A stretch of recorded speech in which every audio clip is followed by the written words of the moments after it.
Groovers, welcome to Behavioral Grooves. I'm Kurt Nelson. And I'm Tim Houlihan. On this show, we like to address the big questions on why we behave like we do using a behavioral science lens. And what are we trying to understand in this episode, Tim? Well, Kurt, I'm glad you asked, because today we're diving into one of the most misunderstood topics in America, violence, and specifically gun violence. Our expert guest and researcher to discuss this topic is Jens Ludwig, a professor at the University of Chicago, director of the Crime Lab, and one of the nation's leading authorities on crime and social policy. Yeah, Jens' new book, Unforgiving Places, comes from more than 20 years of research that he's been doing right in Chicago, right in his hometown, right? And spoiler alert, our conversation with Jens might challenge some of your most entrenched assumptions about violence. Yeah, you're likely to get new insights on this topic, whether you're on the left or on the right of this argument. Jens brings data to the discussion that sheds a fresh light on the discussion that we simply can't ignore. Yeah, now Jens argues that the difference between a safe neighborhood and a violent neighborhood often isn't about bad people, bad characters, or even too many guns in this one neighborhood. It's about how situations and context shape our decisions, often in the wrong way. Exactly. Jens' research is based on decades of data with insights from behavioral science. His studies of neighborhoods in Chicago show that violence is often less about evil intent and more about ordinary people making catastrophic decisions in unforgiving environments. It's often about how changing just 10 minutes of one person's life could change the trajectory of many people's lives. Yeah, and we talk with Jens about what behavioral science teaches us about this violence, why eyes on the street can literally save lives, and how education could have a positive impact to help reduce crime, not by raising income as we thought before, but by improving metacognition and decision making. And Kurt, what is that metacognition thing again? It's our ability to think about our own thinking. It's thinking about thinking. There you go. Okay, got it. And what's great about this conversation is how hopeful it is. Jens' research points to simple, scalable solutions like fixing vacant lots or rethinking education and helping people pause before they go tilt. Mm-hmm. So grab a strong pour of some Keep an Open Mind brew and get ready for a fascinating conversation about violence, decision-making, and the power of context. We hope you enjoy our conversation with Jens Ludwig.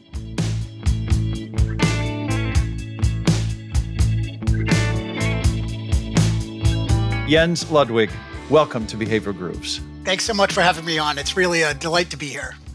It is our pleasure as well. And we're going to start with our famous speed round. And we'd like to know first and foremost, would you rather learn a new instrument or a new language? New instrument. Oh, New good. instrument. That's so great. What anything come to mind? I would love to learn how to play the drums. My oldest daughter was a percussionist in school, and I just felt super jealous the whole time seeing her get to learn all of that. Wow.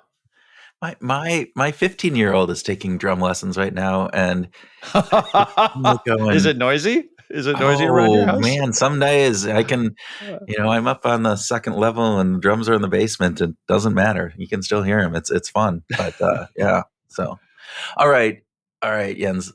Are you a coffee drinker or a tea drinker or something else? Is both. I'm ambidextrous. Okay. All right. So we have had many people. Yeah. This is a common question that we have, and some people have a routine where it's coffee in the morning, tea in the afternoon. Are you one of those people, or does it whichever fits my fancy when I see it? I would say whatever is within reach. Oh, wow. Yeah, it's a little bit. Have you seen the movie? To get the right sort of mental image of my daily caffeine consumption. Have you ever seen the movie Sid and Nancy? I have not. About Sid Vicious. Yeah, So yeah, that's a little yes, bit yeah. of the that gives you a little bit of the flavor. It's like me going to the faculty lounge for a coffee is a little bit like a junkie going for their fix. So Wow. yeah, I'm not proud. I'm not proud. You This is just not a you it how-to doesn't. for the kids listening to the Yeah. podcast.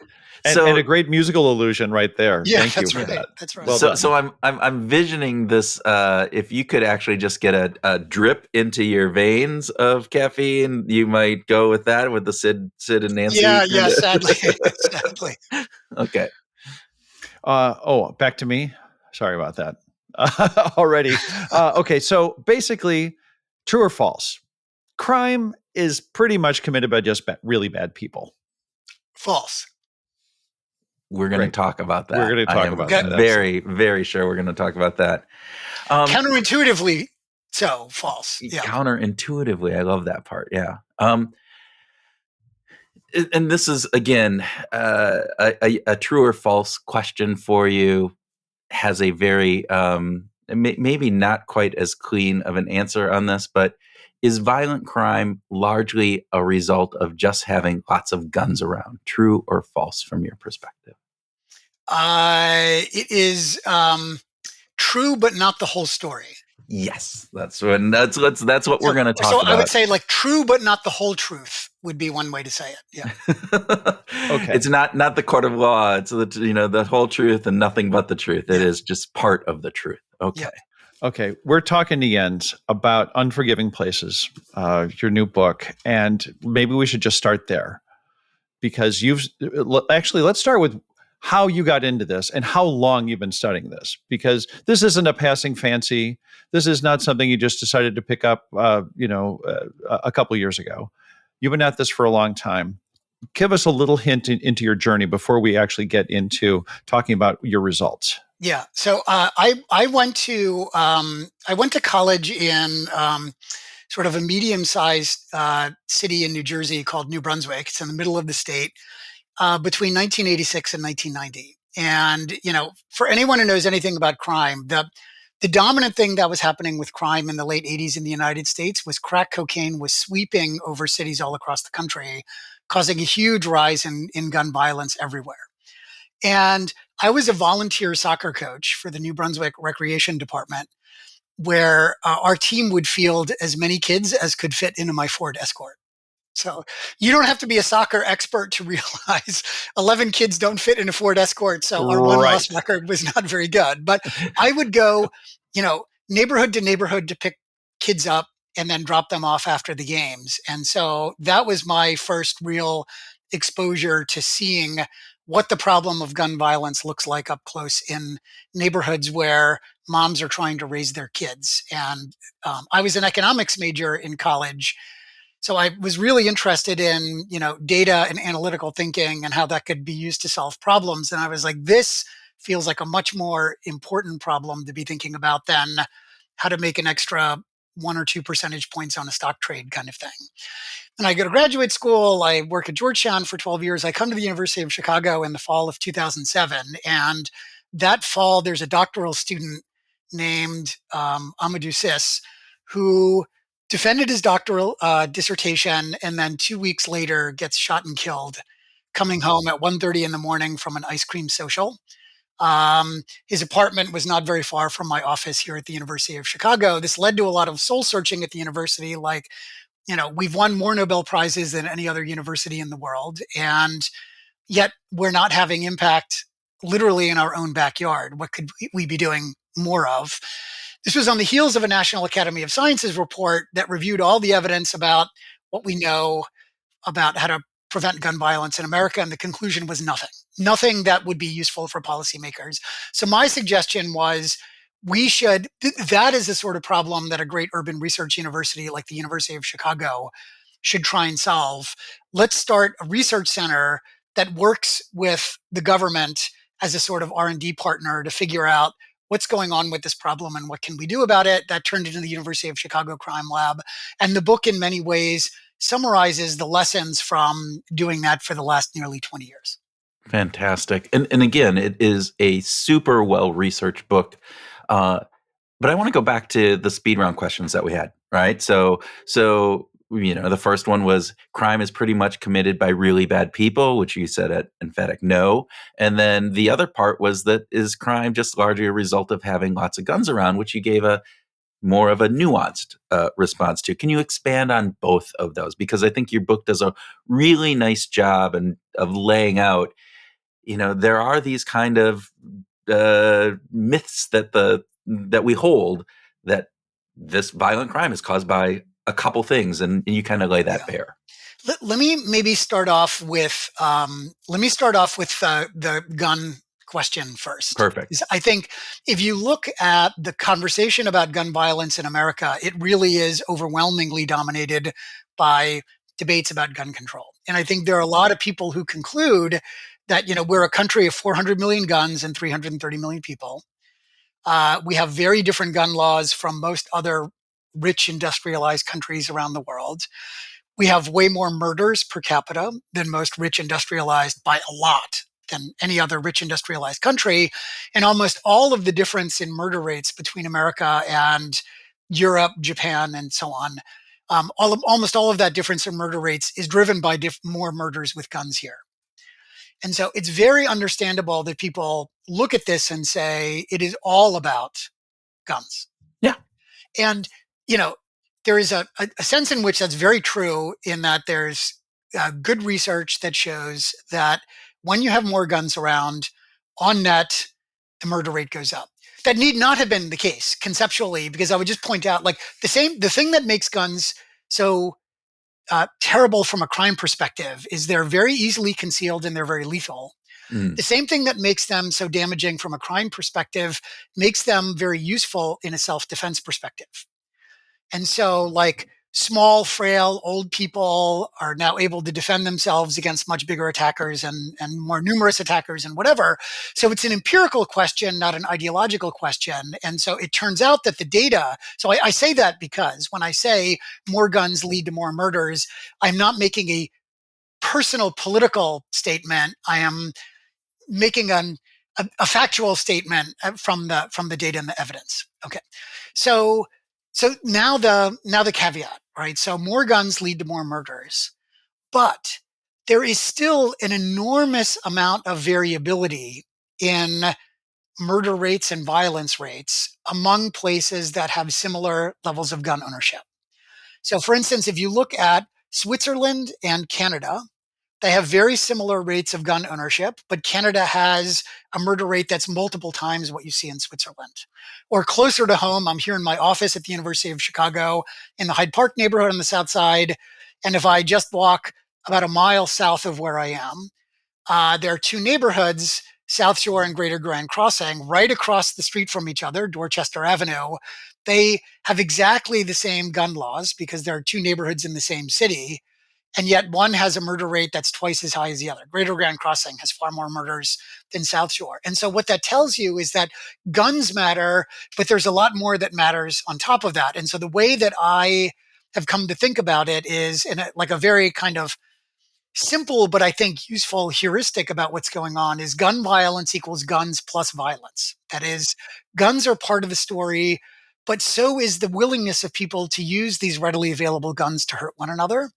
And in some sense, that's like an optimistic kind of conclusion that the story is not all about gun control, because if you're a member of the American public and you're looking at the gun violence problem and you care a lot about this, and you can see that the politics of gun control are what they are in the United States, for better or for worse, right? So again, not a political statement, but they are like World War I trench warfare. We're kind of like stuck in a stalemate. And a lot of people look at that and say, there's nothing that can be done, but there is actually a lot that can be done by changing the willingness of people to use guns to hurt one another. And that then leads into your other question about, so why do people engage in this violence? Yeah. Yeah. So thank you for posing that question to yourself. I appreciate that, Jens. This is wonderful. I wanted to give you guys a chance to jump in and okay. So yeah, no, I think but you bring up a really good point, right? There is this aspect of how we as a society often look at this part, and again, we're all Americans here. We're sitting this, and it is a it's an issue around the world. It's very magnified within the United States of all of this. And there is the sense that I think that some people get that, well, there's nothing we can do. We're so entrenched in our two kind of forms, the two sides of this issue, that we're never going to get any change, or it's going to just, if it is, it's going to go back and forth between whoever is in gets elected. And yeah, that's not the message that you send with this book. You send a very different message. And so let's talk about if guns aren't the only contributor to this, but it's not just really bad people either that are creating that are doing these horrific crimes. And you bring up some really good examples in the book about, like, these people who are, this is a student. This is somebody who's never done any, violent thing in the past, yet in this situation was brought up. So what is it around that does drive these crime rates, and particularly the difference between Greater Grand Crossings and South Shore? Yeah. So let me again, at the risk of being too much of a professor and adding some nuance, let me share with you a quote that I think really sort of was transformative for me in my own thinking about the problem. So I was with my friends Sendil Mullainathan and Anuj Shah, two amazing behavioral scientists. We were all in the Cook County Juvenile Detention Center. I should clarify, for work. not as guests of the county. We were allowed to leave at the end of the day. So we were inside the facility, and one of the team members in there said, this is him saying this, I'm repeating it. He said, 20% of this, so this is where the juvenile justice system in Chicago holds the kids that they think are at highest risk for violence. So you've got to go through all these metal detectors, you can imagine. And so he's saying 20% of the kids in here are psychopaths. If you let them out, they're going to hurt other people. And so what I don't want to do is I don't want to give the misimpression that there are not psychopaths in the world. So the data suggests that something like 1% of all American men are psychopaths, and they're found in every walk of life. Professors, politicians, you name it, right? Criminal. And so there are Jeffrey Dahmers in the world and that kind of thing, right? But he was saying 80% of the kids in here, I tell them, if I could give you back just 10 minutes of your lives, none of you would be here. And I think that really highlights kind of the mindset shift that I'm hoping the book helps people with. Because it's, as you guys know, even better than I do, the fundamental attribution error in psychology says that all of us look at the behavior of other people and over-attribute that to something about their character rather than something about their situation, right? And so it's totally understandable that when you see somebody do a crime, especially the most damaging violent crime, how could you not look at a bad act like that and attribute it to the bad character of the person? And the whole book is trying to help people see why that is such an intuitive way to interpret what's going on, but not right. And, and part of the way that I do that is I tell a lot of stories in the book about my own behavior. And I point out I engage in a bunch violent behavior for that 80% of people is a lot like behavior that all of us engage in all the time. The main difference is I'm living in a very well-resourced neighborhood, Hyde Park, and now I'm, where when I make a mistake, I can describe in a second what I mean by a mistake, but when I make a mistake, it leads to an embarrassing story. When a 16-year-old growing up in a neighborhood 1 mile from here, where there are lots of gangs, drugs, guns, when they make a mistake, it's life or death consequences instead. And so it's not like my mind works differently than theirs. It's the situation is just fundamentally different. And so I think, one way to kind of high level another way to kind of see the mindset shift is when you look at surveys of Americans and you ask people, why do you think people engage in violent crime? Mm-hmm. Most Americans fall into one of two camps. One camp says, oh, the problem of violence is all about, morally bad people who are just not afraid of what the criminal justice system is going to do to them. So the only thing that you can do is disincentivize violence by threatening people with harsher punishments. And the US has basically run that experiment since 1970s. Like our incarceration rate, as everybody knows, is increased dramatically and so on. Most Americans who don't fall into that camp fall into another camp, which says, no, violence is actually due to economic desperation. It's people doing whatever it takes to feed themselves and feed their families.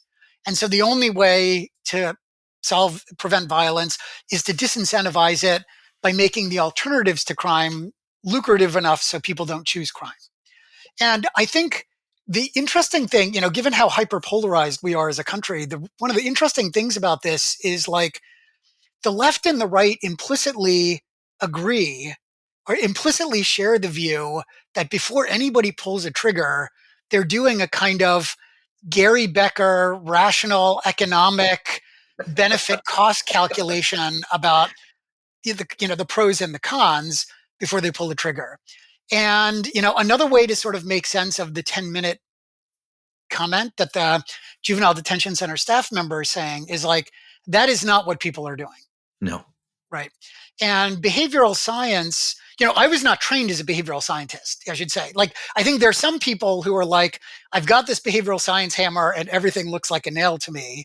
And I am like, I have the zealotry of the convert where, I started off caring about gun violence and it's like, I just want to understand this. And if it turned out to be incentives and deterrence, if it turned out to be, blood pressure or I don't know what, right? Like I would have and I wound up concluding that behavioral science turns out to be the best way to explain this. And, as you all know, one of the key lessons from behavioral science is that our minds work in two different ways of which we are aware of only one, right? And so there's like the deliberate, rational or potentially rational voice in our head, system two thinking, slow thinking, whatever you'd want to call it. But we also have a series of automatic responses that happen below the level of consciousness that are useful in helping deal with routine, usually low stakes, day-to-day sort of things. Deliberate thinking is effortful. So most of what our minds do is below the level of consciousness. These automatic, fast system one thoughts are effortless. They're fast. They, help us out, and we could not live without them. But I think, the argument that I make in the book is that those normally useful automatic system one responses can sometimes get us into trouble when they're overgeneralized and deployed in the wrong situations. And so can you give us an example? Yeah, can you give us an example of that? Because the system one, system two stuff is really important to your argument here. Yeah. So let me give you a super mortifying example from my own experience, I'll tell you the story and then I'll tell you a sort of a funny story as a coda. So, I run this research center at the University of Chicago called the Crime Lab, and every Wednesday morning, bright and early, I have a group call with the senior leadership team of the Crime Lab. So I've got a 65-ish pound hound dog German Shepherd mix named Aiko. She's very much a lover, not a fighter. And so I put on my sneakers, I put in my headset, I leash her up, I go walk around Hyde Park and do this call. So one morning, Aiko and I are walking around Hyde Park and I hear the most blood-curdling noise and I turn and there's a giant dog off leash, tearing down a driveway towards Aiko. And one of the things that I learned in that moment is that evolution has designed dogs to be able to look very frightening when they want to look frightening. So fangs bared, like barking in the most blood-curdling way, like drool and spit, like flying. The dog is like frantically, like I have a huge adrenaline dump in that moment, right? I'm imagining like the slow motion camera zooming in on the face of this terrorizing beast and cutting back and forth between the terrorizing beast and my face, like, oh my God, what is going on here? So this dog is tearing down the driveway. And now imagine that your mind was only sort of the rational voice in your head, sort of system two, slow thinking. Here's what that part of my mind would have figured out. I could see the owner of the dog chasing after the dog was another professor at the University of Chicago. And in fact, it was a parent of somebody in my kid's school, somebody I'm going to see at PTA meetings and, potlucks for the next however many years, right? A neighbor, faculty colleague. I would have immediately thought, the rational part of my mind would have thought, okay, thing one, surely this guy did not intentionally sick his dog on my dog. Like, why in the world would he do that, right? So this had to be an accident. That would have been rational thing number one. And thing number two, whatever the motivation, the worst case of my, I could have stepped in between that dog and my dog. Aiko's big, but not so big that I couldn't have lifted her up. We take, Aiko's got a delicate tummy. We take her to the vet at least once a week for all sorts of whatever anyway. Like, what's one more vet visit, the worst case that she's attacked? The worst thing to do would be to get into this whole thing with this guy that I'm going to have to see forever. That's what the rational part of my mind would have done. But the fact that the rational part of your mind is so mentally effortful, when you're in a situation like that, I just the huge adrenaline dump that I experienced means that rational part of my mind was nowhere to be found. It was shut off. And it was shut off, and it was all just automatic at that point. And the thing that is very helpful about these sort of system one fast thinking mistakes is it's not just that we're making mistakes, it's that we know something about the structure of these mistakes. There's a little bit of predictable structure to them, which gives us a chance to figure out what we can do about it, right? And I think that's really helpful that we know something about these. And so one of the things that we know that your system one fast thinking self does is, it, in order to be very fast, it engages in binary thinking. And so in, conjuring up an assessment of the situation, system one is choosing between just two notches on the mental dial, totally fine and end of the world. And the dog chasing down the driveway is clearly not totally fine. So that leaves system one with one other option, which is end of the world. And so all of a sudden, as the dog is going down the driveway, the feeling that permeated me was literally nothing in the world would be worse than having my dog attacked. And at that point, yelling, I used every 4-letter, 7-letter, and 12-letter word. This is a very distinguished podcast. I will not sully your good reputation with, all of the horrible words that I learned growing up in New Jersey. And, the most horrible, horrible things. And the other interesting part of this is from his perspective, as you guys know, as even better than I do, the way that your system one fast thinking self forms, the way that all of our minds form a theory of mind of other people, what is somebody else thinking? What do they know? Is system one sets a default, which is what's in their head is the exact same as in my head. And then your system two slow thinking realizes, of course, that's not right. I'm going to adjust. But because system two slow thinking is effortful, we always under adjust. And we always assume that other people know more similar to us than they actually do. It's called the curse of knowledge. Yes. As you know. And so here's what the curse of knowledge, again, predictable structure. Here's what the curse of knowledge, how that played out in this other guy's mind, which is Jens surely knows, I know, I, the other guy, know that this was a mistake. The dog slipped its leash. Why in the world would I sick my dog on this rando walking down the street? It makes no sense. It's clearly a mistake. The dog slipped its leash. It's chasing down the driveway. And so it's a mistake. This guy knows it's a mistake. And then here he is yelling the most horrible, unspeakably filthy things at me in front of my house where my wife and little kids are having breakfast inside. And so I think the sort of the profound insight here is we think about violence as a battle of good and evil. In my mind, I'm the good guy. I'm protecting my dog. In his mind, he's being treated unfairly in front of his family. He's the good guy. So why does conflict happen? conflict happens partly because you have two people who are convinced that they're in the right. And all of a sudden, this thing just like escalates in the most insane way. And University of Chicago is one of the best paying universities in the country. We are not out there screaming at each other over money, right? And we're definitely not thinking about the opportunity cost of this going sideways, like, I'm in this tax bracket, and so I've got to like whatever. We just literally were not thinking. And so I'm screaming and he's screaming, and this whole thing is turning into a thing. There were two things that saved us there, right? One thing that saved us there is that neither one of us had a gun. Right. And that is a situational factor that is unfortunately not true in many neighborhoods in Chicago. And the second thing that saved us is the University of Chicago hires a bunch of private security guards to drive around in these white or black cars with green lights up top. And one of them happened to be driving by at the time, saw us going back and forth, rolled down the window and said, is everything all right, or do I need to call the University of Chicago police officer?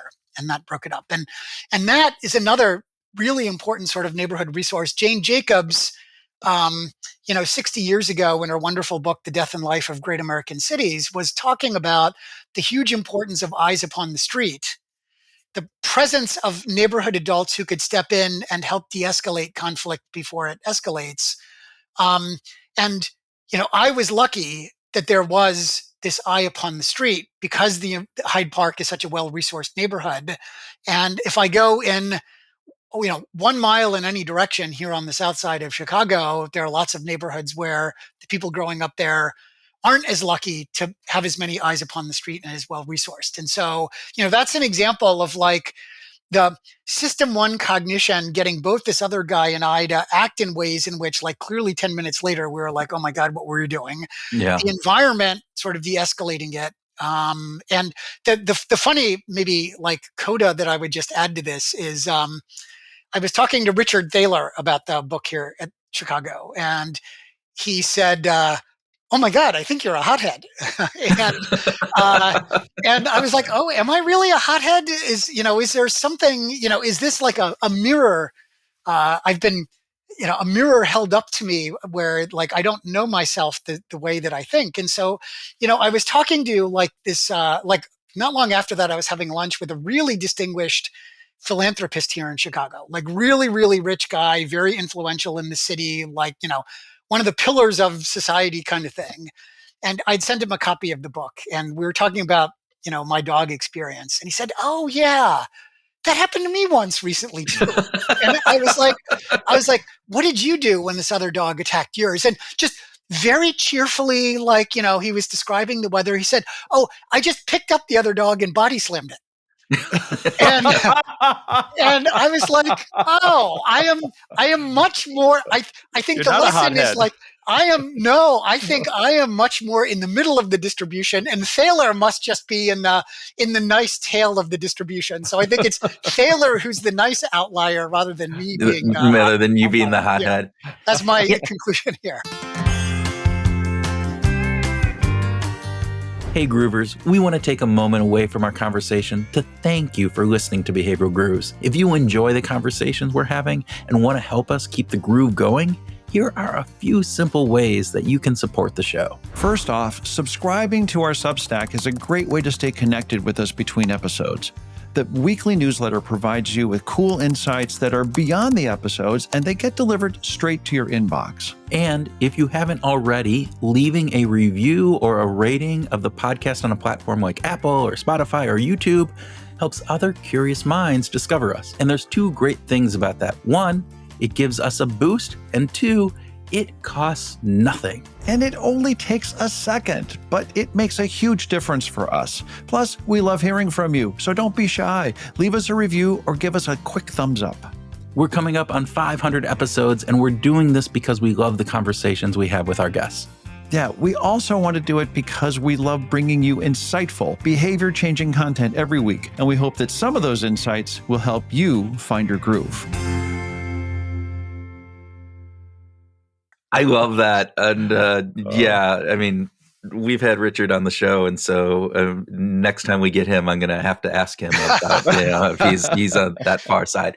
Jens, you brought up something in that conversation. You talked about eyes on the street, and this is, I think, is a really interesting part. At least for me in the book, it was really kind of fascinating in just that whole aspect of it. I think there was a piece though that for me, because eyes on the street aren't necessarily always security guards, right? They could be parents, they could be shop owners, they can be in other pieces around there. So one thing I wanted to know is um, how are you talk about the structure of cities and how that. So if you could give a little bit about how that impacts this, but then B, do the eyes on the street have to intervene, or is it just the fact that they're there? Does that make a difference? In other words, if that security guard had just driven by but not rolled down that window, is that enough because you see that, or that, the grandmother sitting on the porch looking at you and you go, oh crap, help us Yeah, understand both of yeah, those pieces. yeah. Let me maybe take the take the second part first, which is like I can tell you from as part of trying to understand the gun violence problem. I spent a lot of time like out around the city of Chicago talking to lots of people, and one of the things that you hear lots of people say, like people sort of in the street involved with gun violence and police officers involved with gun violence in their own way when they have to use their service weapons, is just this idea of tunnel vision. And I can tell you, when I was getting into it with my neighbor, I had super tunnel vision. Yeah. Like you could have had the National Guard. I mean, this is, on the heels of the National Guard about to show up in Chicago to help with public safety or whatever. Is like the National Guard could have been marching down my street or this street, and like I would not have noticed. It was only the security guard like actively intervening and putting themselves into my attentional window. That was the thing that sort of triggered my rational self to be like, oh my God, what are you doing, kind of thing. And so that's a hype. I don't think that we have like great evidence on that, but my conjecture would be that it has to be something that sort of very actively puts itself into the person's attention. Okay. I think on the second, on the other point, I think, one way that here's one way to sort of one way to think about the aha that I've taken from this. So this summer we did a conference in London with the UK government to try and help them think about how to solve their biggest public safety crisis, which is knife violence. And that just really puts this, they're super concerned about people stabbing each other with knives and bicycle spokes. And I thought, what, you know, for us, that would be like a miraculous success rather than a crisis. And is they're just putting the international differences in and the reason It's that I all mentioned relative. Yeah, it's all relative. And the reason that I mentioned that is like as part of that, I was looking at survey data for UK residents, and I think that I'm sure the same thing would be true in the US, where there's a survey that asks people, here are 50 city agencies, rank order them in terms of their importance in your mind for public safety. And, it's like police, courts, correctional system, whatever. Here's what, most people would never, ever, ever think of as being like relevant in any way for public safety. Or if they think it's relevant, they think it's like a fifth order rounding error kind of thing, which is the parks department and the planning department, right? Like you would be like, why in the world are you wasting your time telling me about what the parks department and the city planning department are doing? And I think that really gets to why if you think about Jane Jacobs' Eyes on the Street, you'd be like, oh, of course, everybody's heard of that. Everybody knows that's really important. Everybody does not know that's really important.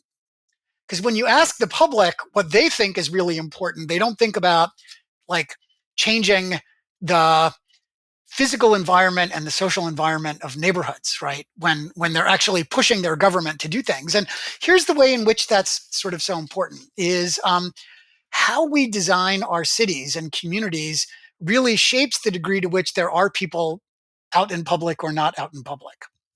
And so let me give you some, and this is coming from the data, like let me give you some examples. So there was a wonderful study out in LA that looked at what happened when marijuana dispensaries were open and closed as a result of like random regulatory changes as city council fought back and forth about whatever. And the interesting thing about marijuana dispensaries is they generate a lot of foot traffic. And so what you can see is that when the marijuana dispensary closes, and you see the same thing with restaurants opening and closing, by the way, too. So Okay. it's not specific to marijuana dispensaries, but when any sort of retail establishment closes, foot traffic goes down and violence goes up by 10, 20, 30% kind of thing. Wow. Similarly, like there was an amazing randomized experiment by a team at the University of Pennsylvania many years ago, where they partnered with the city of Philadelphia. I grew up outside of Philadelphia, New Jersey, so I know the city. I love the city. Go Birds! And they're, Philadelphia, like lots of Rust Belt cities, has tons and tons of vacant lots that I can tell you from firsthand experience living on the south side of Chicago for a long time. These can be like really, let's say, unappealing places. You know, overgrown grass, people use it as a trash dumping ground, used needles, used condoms, like you name it, you will see it in these vacant lots. And so what the super clever University of Pennsylvania team did is they worked with the city of Philadelphia to randomly pick a set of vacant lots to fix up and turn into pocket parks. And, most people will be like, that's fine, but it's clear that that's irrelevant for public safety. What are you talking about? It turns out that when you turn this like nasty vacant lot into a pocket park, the survey data suggests that people now spend way more time out in public. And the police data show that shootings go down again by 10, 20, 30% kind of thing. Right.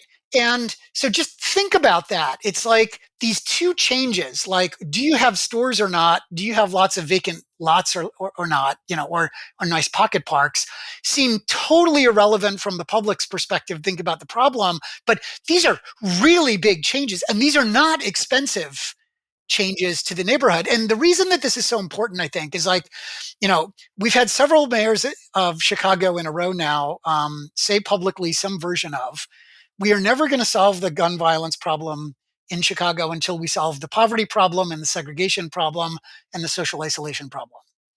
And, those are problems that people have been worrying about for at least 100 years in Chicago. So if it were true that those were the only root causes that you could change to affect gun violence, you would basically be condemning the city of Chicago to gun violence like this for, who knows, maybe another 100 years, right? But I think the exciting thing about these behavioral science insights about gun violence is what it tells us is that the list of root causes that matter for gun violence is longer than we had appreciated. And the extra items on that root cause list are much easier to change through public policy than the root causes that we've spent all this time thinking about. And that helps you see that this problem is much more amenable to change than I think we've long assumed.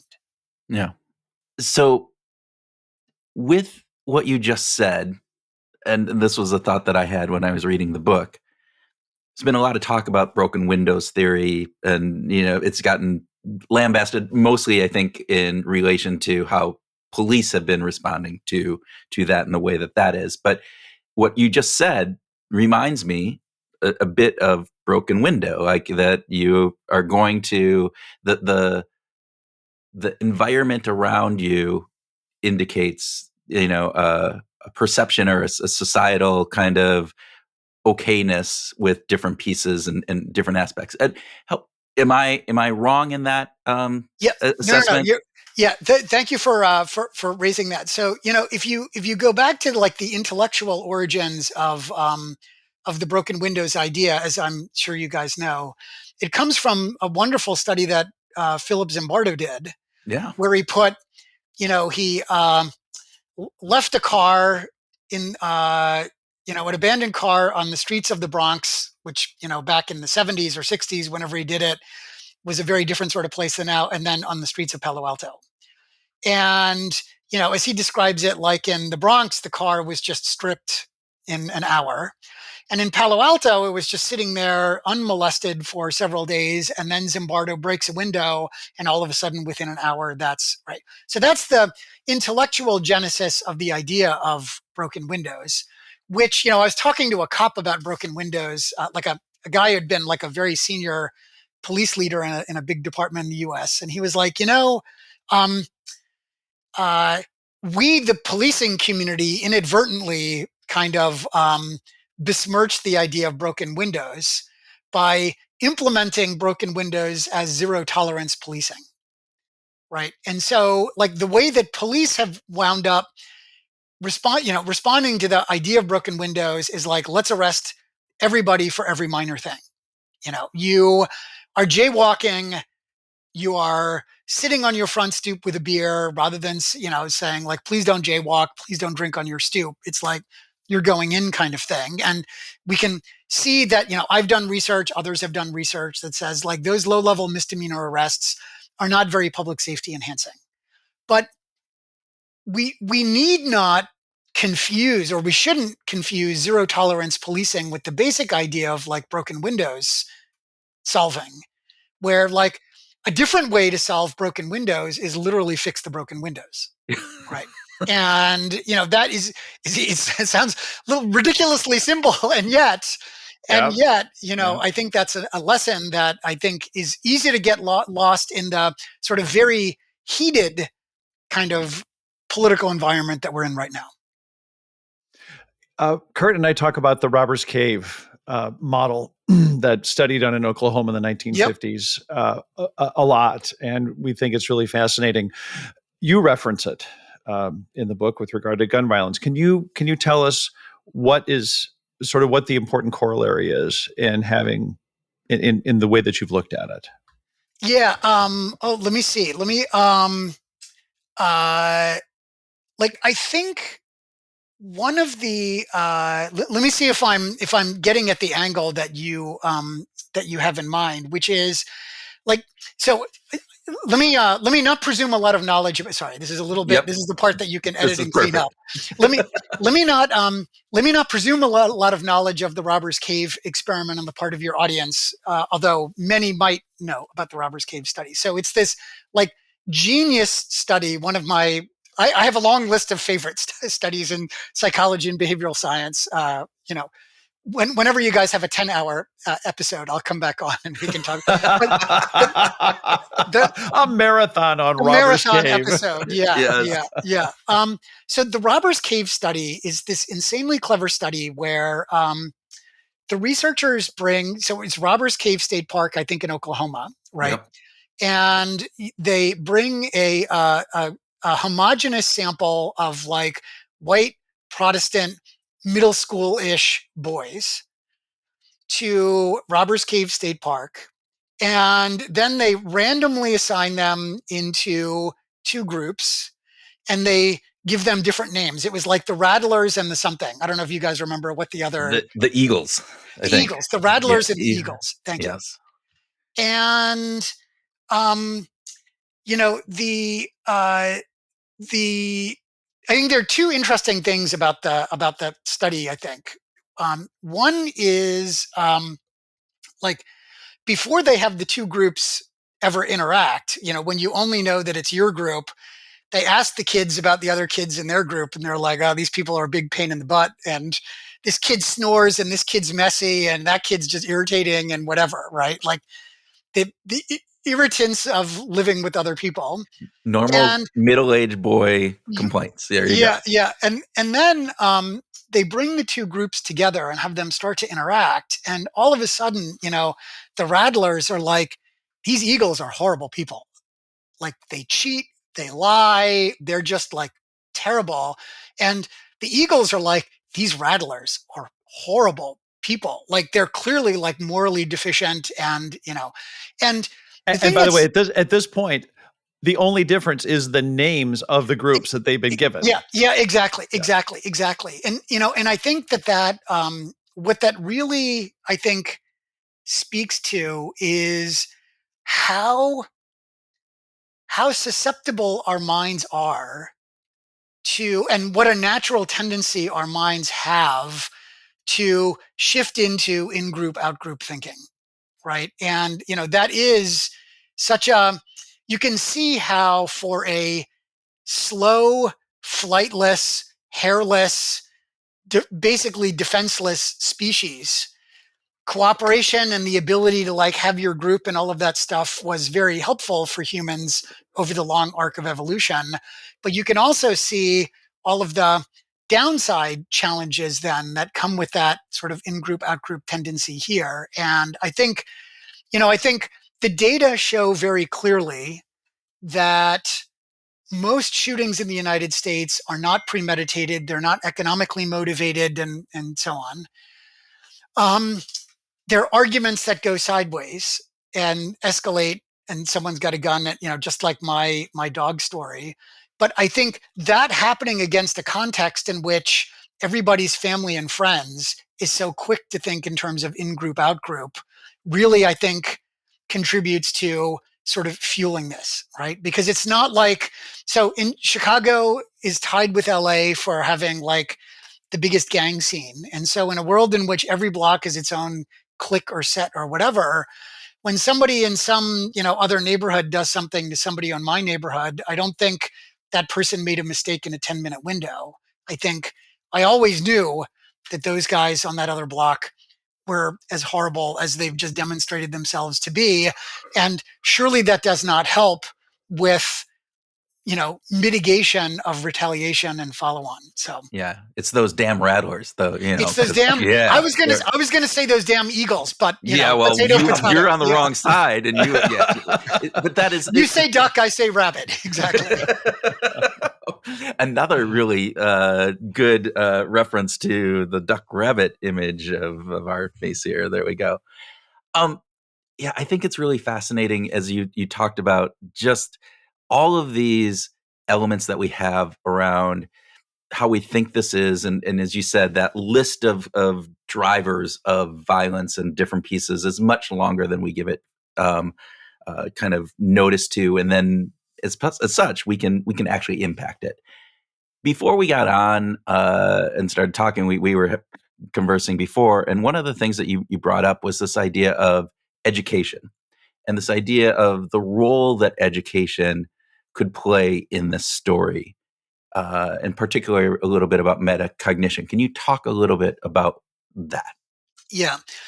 So one of the this is going to sound like I've lost my mind and gone in a totally random direction, but I promise it's.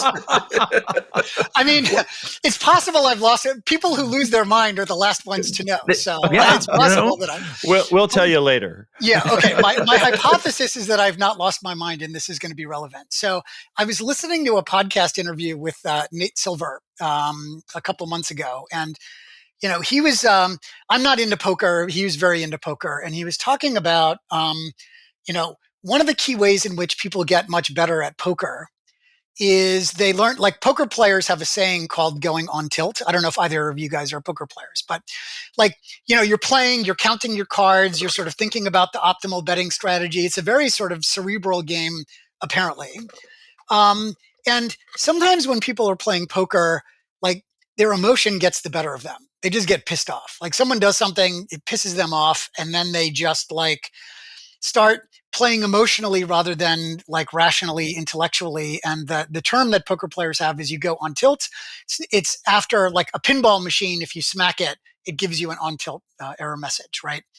And Nate Silver is saying good poker players, one of the first things that they learn is how to control themselves and recognize when they're going on tilt, recognize their triggers, recognize when they're having that feeling, and sort of get themselves out of it. And the reason that I mention that and connecting this to your question about education is there's a really important insight there, which is that is something that people apparently can learn. And, when a poker player realizes at the end of the night, they normally win a bunch of money. At the end of the night, they've lost a bunch of money. They look back on that and say, what did I do wrong? Poker players have a very strong incentive. This is their livelihood. They have a very strong incentive to figure out why the bad nights are bad. And they're like, oh, lost my stuff. try and use my non-New Jersey vocabulary for this. I lost my stuff. Why did I lose my stuff? So that you can start to see they're really introspecting on what their mind was doing and how they can, what strategies they can use to overcome that. And they can get better at that because, according to Nate Silver, that's really one of the reasons that you see this sort of positive trajectory in people's poker playing skill. And that sort of reflection on your mind and recognizing, like, when I would call on tilt, like, system one emotion is getting the better of you. And I would say, like, the recognition of that, I would call that like metacognition, and then sort of stepping in and being a little bit more deliberate. So if poker players can learn that, then in principle, it's something that could be learned. And once you realize that, then you start looking around and you're asking, okay, what are the ways in which we could help people? We could sign everybody up to become poker players. That's one possibility. But what else might we do? And what else could we do at scale to help address this gun violence problem? And, the more that got me really interested in thinking, like, there's a very, very powerful research literature in economics that shows causally that when people get more schooling, violence declines.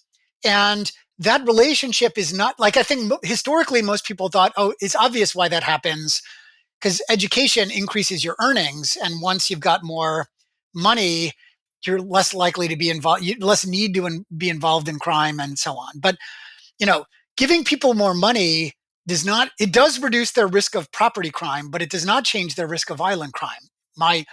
My story of arguing with this neighbor, who's also a well-paid University of Chicago faculty member, helps you sort of see that. So that got me really interested in, so then what is education doing? And when you read, there's, I guess, a really great University of Pennsylvania psychologist, Jonathan Barron, has a term called actively open-minded thinking, I think is the term, right? And he and others have talked about, like, how education stimulates that habit of mind. And, that looks a lot like metacognition to me. It's like you're doing math, and, the first time that you do a math problem and you get it wrong, and then you get the graded assignment back and you realize, oh my God, I just made a dumb mistake. So the next time you're doing your math homework, you do the math problem, and then a little part of your mind says, why don't you double check that, because you have a tendency to sort of go over a little bit too quickly, and then you redo it in the margin. All of a sudden, that math class, yes, it's teaching you math, but it's also taught you to reflect a little bit more on your mind. That is, it's taught you a little bit of metacognition there inadvertently. Like, let me give you one other sort of example, which is, like, you're in English class and you're reading a novel. Catcher in the Rye, and my daughter's about to start Animal Farm next week in 7th grade at her school, whatever. Like, you read the book, you're sure that you've got an interpretation of what the book is about. You go to class, you have a discussion, and other people have different interpretations of what the book is about. And all of a sudden you're like, different people can see the same thing differently.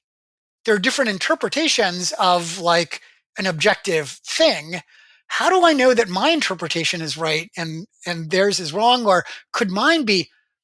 You can again see, right? Inadvertently, what education is doing is getting you to be just a little bit more skeptical of your mind, especially that sort of system one part of your mind, and giving you a little bit of practice of metacognition. And, the thing that's interesting about those examples is, like, there's survey data that suggests that, like, when you get more schooling, one of the things that it makes you better at is problem solving, including solving the problem of interacting with other people. But there's nothing in the K-12 curriculum that is explicitly about that. Right. So the K-12 curriculum does that implicitly and maybe a little accidentally and inadvertently. And so I think one of the really interesting, gigantic open questions for the field is, like, if that really is the thing that education is doing that is reducing violent crime involvement, like, are there ways to be even more intentional and deliberate in fostering that in school rather than doing it inadvertently? And I would also mention that, there's a huge national debate underway right now, which is, like, the AI robot overlords are coming and they're going to take everyone's jobs. What are the skills that people need in the future so that people are not rendered obsolete? So people are doing things that algorithms can't, and they won't be automated away. And all of the data by people like David Deming at Harvard and others suggest is like the key skills that are really hard to automate away with AI is novel problem solving and social interactions, which I would just say is a different form of novel problem solving. Sounds a lot like what actively open-minded thinking helps you learn, and metacognition and all of that sort of stuff. And so I think rethinking education to be more intentional in developing those sorts of metacognitive skills, I think might be the key to making education much more helpful for addressing these huge social problems that everybody is thinking about, like, the future of the economy, addressing this huge problem of gun violence, and on and on. Jens, we've had Annie Duke on the show multiple times. Annie Duke, former world poker winner, lots of things. Now is into decisions and doing a lot of work on decision making and how we can optimize that. And she has as part of a Alliance for Decision Education about putting the more of that type of how we make decisions, thinking about metacognition into K through 12 curriculums. Oh, amazing. And she's based in Philadelphia. Is she right? Yeah, she must be. And she's based in Philadelphia. And and as I was thinking that, I'm going, we should just do like poker playing 101 in school. Kids would love it. And B, it could teach it on a whole other level. Yeah. And if anybody for their poker class needs like the poker equivalent of the Washington Generals, I'm their man. So to get back to the core of the book is about violence and gun violence specifically. Through this all, you're hopeful, right? You don't end. Your research doesn't inform you that forget it, we can't do anything about this. Can you tell us a little bit, inform us about why you're hopeful and what do you think could be done? Yeah. So I think I'm hopeful because I understand why people are pessimistic. So, I don't think that people are wrong to feel pessimistic, because if you just look at our track record, death rates from almost every leading cause of death have plummeted since 1900. There are two main exceptions: cancer mortality. Cancer, the math of cell division means that cancer will get all of us in the end. So cancer and homicide. So the homicide mortality rate today is almost exactly like what it was in 1900. And so if you're looking at this, you're like, this seems like an unsolvable problem. And I think the reason that I'm optimistic is that we've just conceived of the problem incorrectly for at least 100 years. If you go back to the 1930s, at least, you can see the presidential candidate, the two-party candidates for president. One is saying we need bigger sticks, and the other is saying we need bigger carrots. This idea that it's deliberate behavior, the only solution is incentives, has been around for at least 100 years. And those changing incentives is really expensive, right? You want to change the incentive for crime, you've got to build a ton of prisons. Or you've got to mount a gigantic kind of New Deal, Great Society, whatever. Those are hundreds of billions or trillions or whatever dollars that you're talking about. Once you realize the problem instead is people in difficult circumstances making bad decisions in tough 10-minute windows, that opens the door.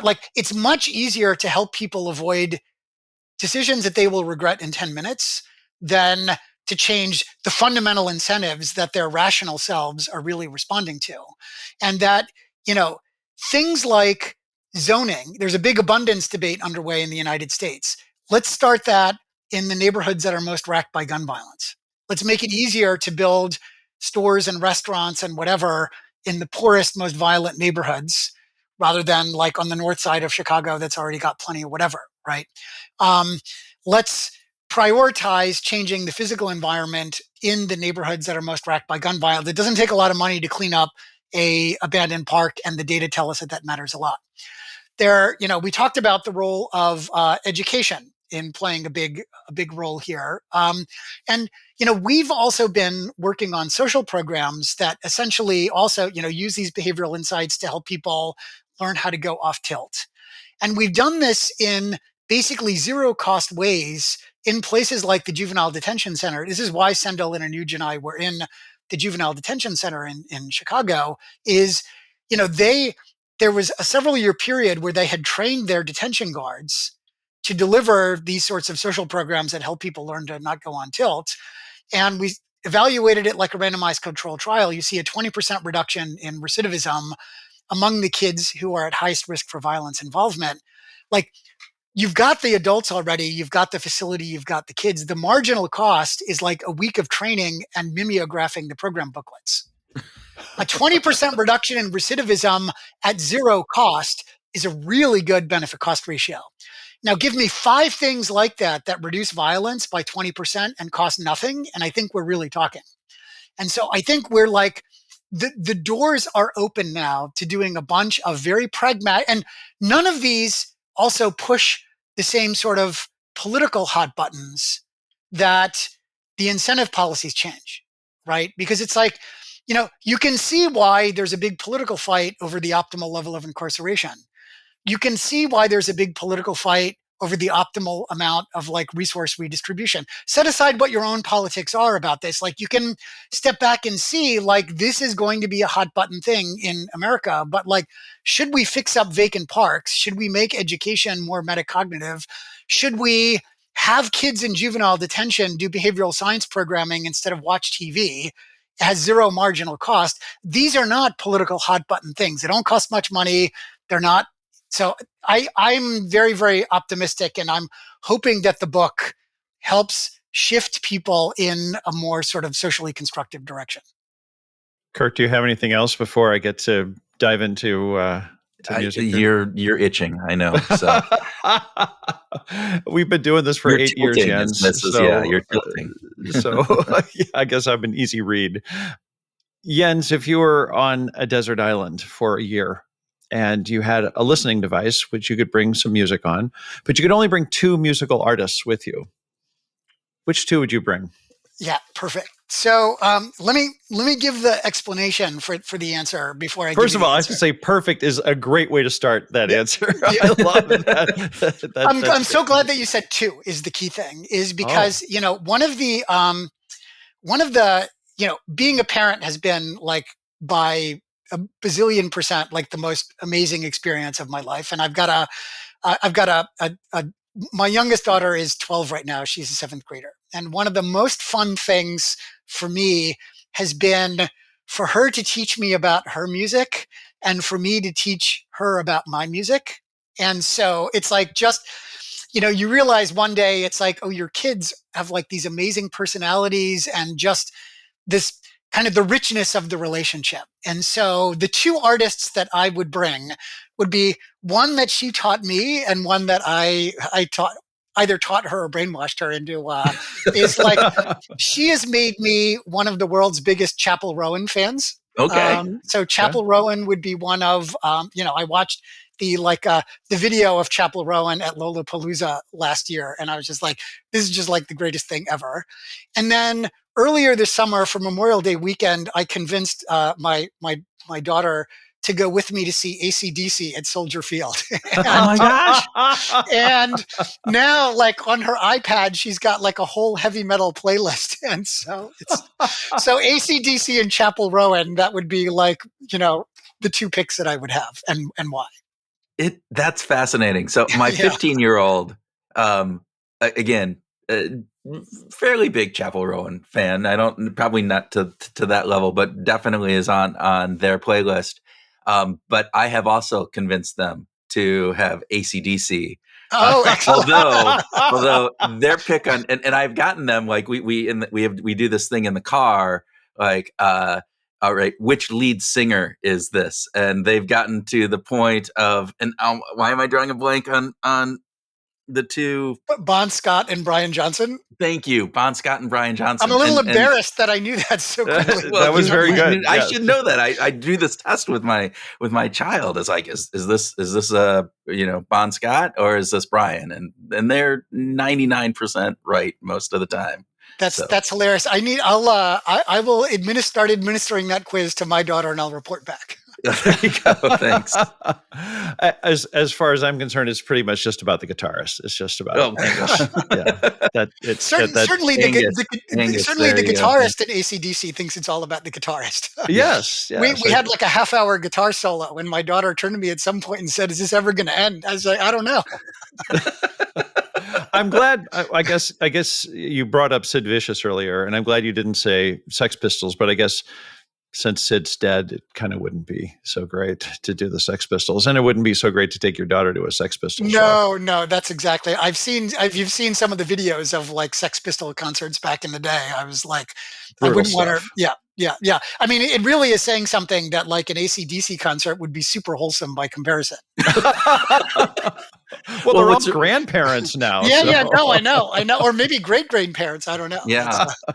The Sex Pistols were coming. They had a tour, and then their bass player, I forget who it is, broke their wrist, and so now it's on hold. But Johnny Rotten, they were going to do like a reconstituted. They were doing, tour. and they were bringing back another player to take Sid's place. But Sid's place? They were doing a Sex Pistols tour, and I was like, going, it's the Sex Pistols. I didn't get to see him in the 70s. Like, nobody in America got to see them because they broke up well before all this. But I would be tempted to go if they come by. Yeah, I would be tempted. I don't know if I'd bring my kid, but I would definitely be tempted to go. Oh, I know whether I'd bring my kid or not. The answer is no. No, exactly.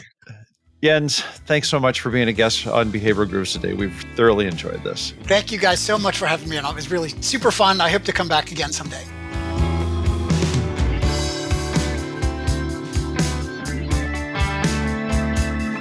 Welcome to our grooving session where Tim and I share ideas on what we learned from our discussion with Jens, have a free-flowing conversation, and discuss whatever comes into our violent-free brains, Tim. Violent-free. Talk about optimism. Jens is optimistic, but that is super optimistic. So do you think that it's possible to have a brain that doesn't have any, that there is a super peaceful Gandhi-esque, Martin Luther King Jr. nonviolent brain that like will always turn the other cheek? Is that possible? Well, Gandhi is a good example of one guy who did that really, really well. But do you think he never did? I mean, Gandhi got upset. He got angry. He got mad. He might have wanted to strike out at people. I mean, I would assume. I mean, I don't know. We don't know, right? No, we don't know. But sadly, I'm envisioning an SNL skit where Gandhi gets violent, over the copy machine or something. I'm sorry, that's terrible that's running through my brain. But is your question? Do you think the majority of people? No, I think is it even possible? Is it possible for one person to be so like entrenched in a nonviolent mindset that they will never react in anger, that they will never have the desire, not saying that they act upon this, but that there isn't that initial like, I just want to hit you. You're just pissing me off. Well, I'm going to answer just because you asked the question, but a very low level of certainty on this, maybe 5% level of certainty about this. But I think that, Gautama Buddha, the Buddha was a nonviolent dude. We have, Thomas Merton in more recent years, was a very nonviolent, compassionate guy. And Gandhi, those are just three examples of people who come to mind as being, as adults, were certainly very nonviolent in their approach. But that doesn't mean that that as children or as young teenagers, with erupting hormones and stuff, they weren't, But pissed off. I would even argue, and I have no basis for this, so even less than your 5%. Here, Okay. I have no basis for this. They were good at being able to act out their peaceful intentions, to override those impulses, to be able to have their prefrontal cortex and their identity that is surrounded with this idea of being a peaceful person so embedded in them that they would still potentially, again, my belief, not having any real basis of fact for this, anger responses to situations, people being assholes to them, the suffering and pain that somebody is inflicting on somebody else, where they initial response is to strike out in anger. I think it's a human nature condition. I think we override that with our prefrontal cortex and ability to think about consequences and long-term situations and who that means I am as an individual. So your presupposition is that everyone has an ability to be violent, no matter who you are, and that it is executive function that overrides that and can become a mindset and become a norm and that sort of thing. Yeah, and so you might let minor inconveniences or minor aggressions against you respond without having that. But I think there is a presupposition, as you said, that we all have that within us. And I think, and this would have been something we should have asked Jens, right? It's like, Yes. but some of this component of what we're talking about with Jens is this idea that this, like the violence part that happens isn't because they're bad actors per se.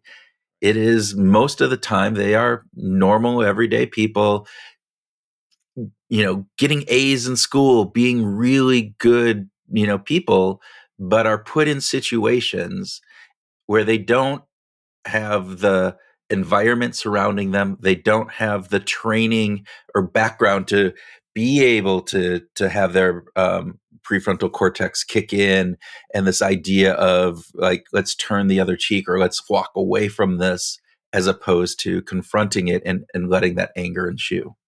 Hmm. Okay, I'm not sure if I totally agree with your even less than 5% confidence position, because I think that we have extremes, and the course is that this is all to say we don't know. We don't know whether Gandhi was a raging fanatic beneath the surface, and he built a life where he totally controlled himself and became this super pacifistic guy. Um, I don't. Well, you and I don't know.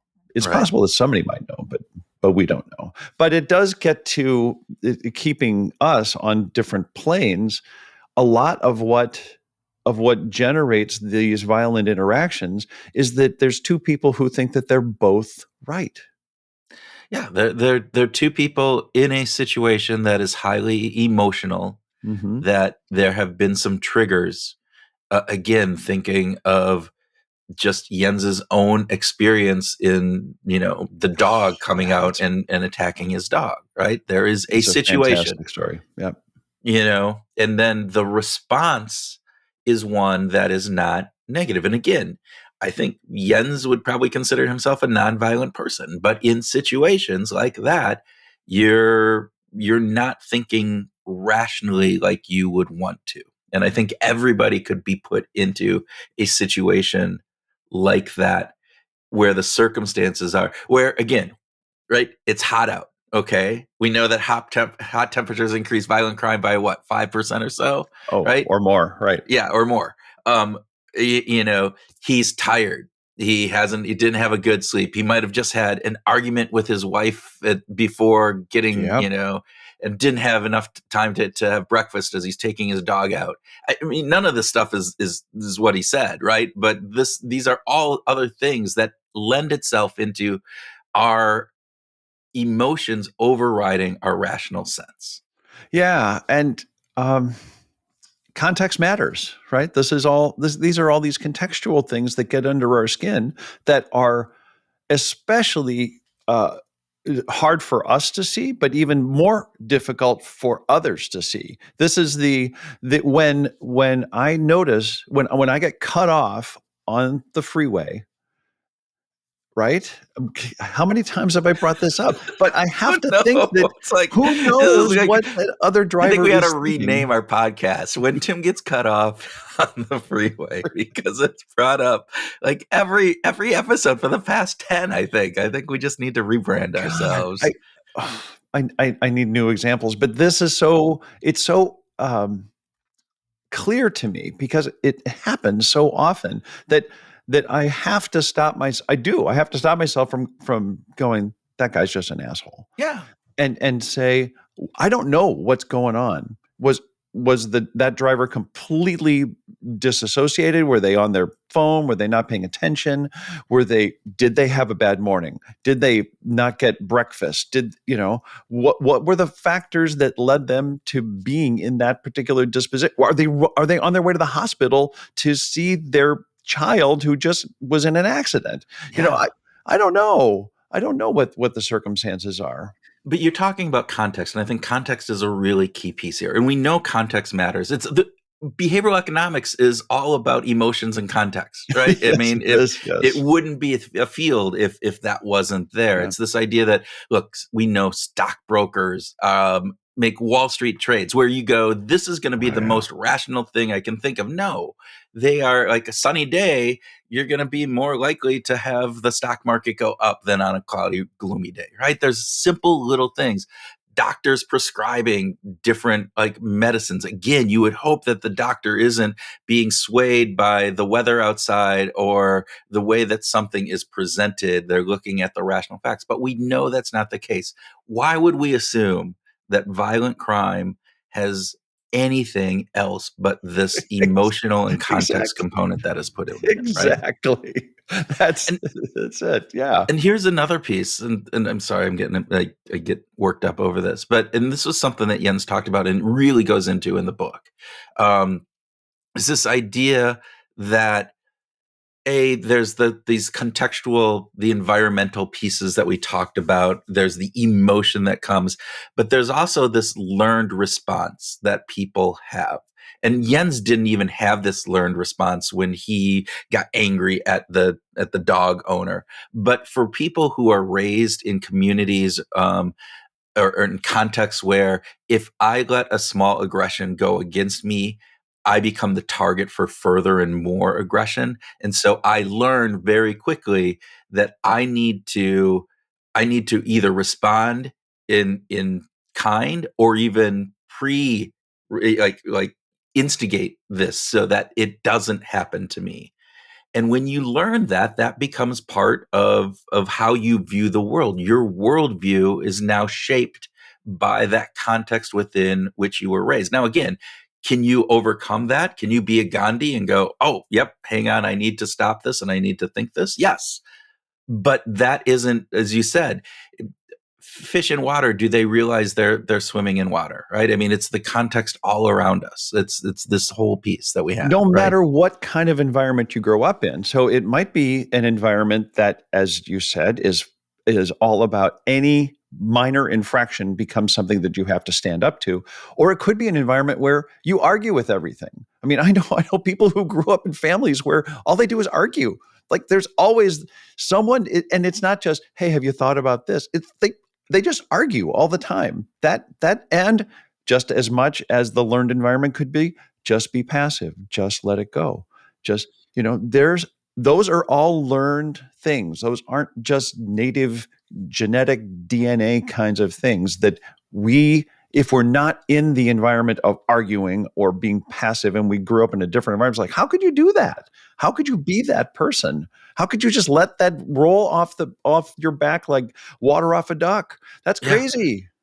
You have to do this. Yeah, I mean, there's different family dynamics, different community dynamics, variety of different societal components. I mean, we talk about Midwest passivity all the time, right? This Yes. this ethos in the Midwest of the United States. I mean, how much of that is true? But there's a kernel of truth there, It's and learned. it's part of our larger societal kind of norms that we, aren't in that East Coast, like, hey man, you cut me off, yelling at and doing and honking and doing all those different things. It's not how we operate here, and so that's a learned response. I, and again, all of this is to say that crime is horrible and that we're not, saying, hey, these people didn't do a bad thing. They did. We're just saying that there's a lot more that goes into it than that they are just bad And they actors. need to be accountable for that. Yeah, you have to be accountable for your actions. I mean, Yeah, yeah. that's part of there. But I loved Jens's statement of was it the guard or the guy in the Cook County Correctional Facility for kids, where he said, if I could give these kids just 10 minutes of their lives back, Yeah. none of them would be here. Yeah, yeah. I also like the optimism and hope that Jens, talked about. This. It got me thinking about interventions, and we talked to. I don't remember actually who it was that we talked to about the babies in the burrow Oh yeah, example in England when they painted on the shop doors. They painted pictures of their kids of their as babies. babies. Yeah, Yes. their own children, but in this infant form, and it had a positive kind of a cooling effect. Right. The pocket parks that Jens talked about in Yeah, Philadelphia. super cool. Fantastic. Now, and this is something I did also want to talk about, is the broken window theory, right? And I think the broken window theory got Mhm. a huge bad rap, and rightfully so, because of the way that it was implemented in New York City and the police, the way they handled it under Rudy Giuliani, right? Where what they took as the broken window theory is that they would arrest people and lock them up for minor infractions. Right. It wasn't the idea that, oh, we'll clean the neighborhood up, we'll remove the broken windows. It's, we're going to catch the people that throw the stone at the window and lock them up before they can do a bigger, badder, a crime, which is not what broken window theory is saying, that the environment, that worn out environment of broken windows, run down places, graffiti, boarded up windows, lends itself to people being more uh, Exactly. violent in various different pieces. So it was actually even implemented incorrectly as how that went. So Yeah, and it took years, and there's still people who have that misconception that the most minor infraction should be acted upon with severity in order to curb future behavior. But really, it's much more about environment. As it looks. The other aspect of hope is that I think there was this idea about like teaching poker in school to create metacognition, and it just like there's metacognition is a cool thing to be yeah, thinking about how we think, thinking about how others think. Our conversation with Nick theory of Applejoy mind. Yep. Yeah. is fantastic stuff to think about how little we know, but how much we can appreciate other people just by giving some more thought to that. And Yeah. I also like this idea of helping. Teaching kids how to play poker could help them think in bets, to start Yes. to think in probabilities. Well, and I am very happy that we were able to connect Jens and Annie Duke. So Yes. hopefully it's something, I would love to see something happen out of that, because I do think there is huge opportunity for our educational system to be improved, and by these little things, by helping people have fun in learning about, betting and gambling and statistics and all of these things, and thinking in bets, which, all right, I'm only 98% sure that this guy, is being an asshole, is much better than 100% sure. Doesn't seem like that much. we joke, but we know this, right? I Right, mean, we're right. laughing at this, but a 98%, if I'm 100% sure that you're an asshole, any kind of other like information I get about you in the next 2 or 3 minutes probably isn't going to impact my perception that you're Right. still an asshole, because I've already made that it's certainty. I've locked in on that. But if I'm 98% sure, and all of a sudden you do something where, oh, that's not such an assholey thing, maybe now I reassess myself and you're at 90%. Now, oh, there's one more thing. Now you're down to 70%. All right. All right. Am I going to kick your ass because you're 70% likelihood to be an asshole? Right. Maybe still, but Thank you for at least giving it some consideration before there was an ass kicking. see there, you just got yourself down to 55%. So that was a very thoughtful question. You can't be that much of an asshole if you have I a love thoughtful that. question like that. All right. Anything else So you want to groove on, rant on? no, I love the idea of this is what I love about behavioral science, is that we are able to take these wicked questions, right? These big questions, and understand them with a different lens. And it's not saying that behavioral science is the answer to all of these, but It they is do give not. us No. insight into this. Right. And again, one of the things that Jens said at the beginning, right, is that, what was it? Violent crime is what was it, emotion plus guns equals gun violence? Was that what he said? What was the equation? That Well, gun violence equals guns plus violence, that's it. right? Yep. Yep. And so you could take the guns out of the equation and you wouldn't have gun violence. That's a known thing. But given the society that we live here in the United States, that isn't going to happen No. probably in any time in the near future. So let's work on the other side of the equation and let's make sure that we get this right. So Okay. Good. Well, thanks for listening, everybody. We appreciate you checking out the grooving session and checking out this episode with Jens Ludwig, because we really, really enjoyed our conversation. We're really enlightening.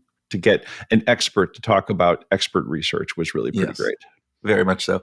And if you enjoy the show, you will probably enjoy our Facebook group where we ask thought-provoking questions for you. Not just, we talk about the show sometimes, but more likely every week you get 3 to 5 different questions during the week. Like things like, when do you typically break a promise to yourself? Or what helps you take that first step towards a goal? And not only do you get to have those kind of self-reflection questions pop up in your Facebook, so you're there and you can think about them, but you get to see what others and get some conversation moving forward. So these introspective questions, can help you maybe find your groove. Who knows? What a cool idea. Absolutely. And by the way, if you are enjoying the show, please leave us a review, give us a quick rating. Those are two different things. Reviews and ratings are two different things. So They are? just to let you know, So what is a review, Tim? a review is words that you spell out sentences that coherently advise people on why you think behavioral grooves is the best thing that ever happened in the whole world. But the rating And, is and just what is a rating then? And what isn't that the same thing as a rating? the rating is just click on the damn 5 stars and boom, you're done. That's it. Just one click. That's all it is. Yes. Okay.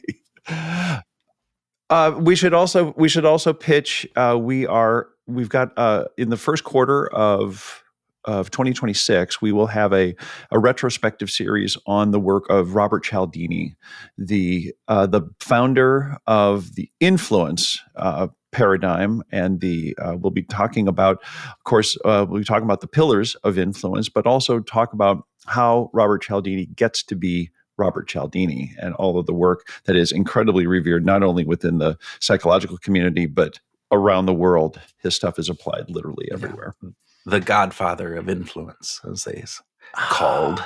So, yes, Boom. multitude of hours spent interviewing Bob and a number of people who have been directly or not so indirectly influenced by Bob. So we hopefully look forward to that. And with that, hope you take the information from this episode as you go out this week and find your groove.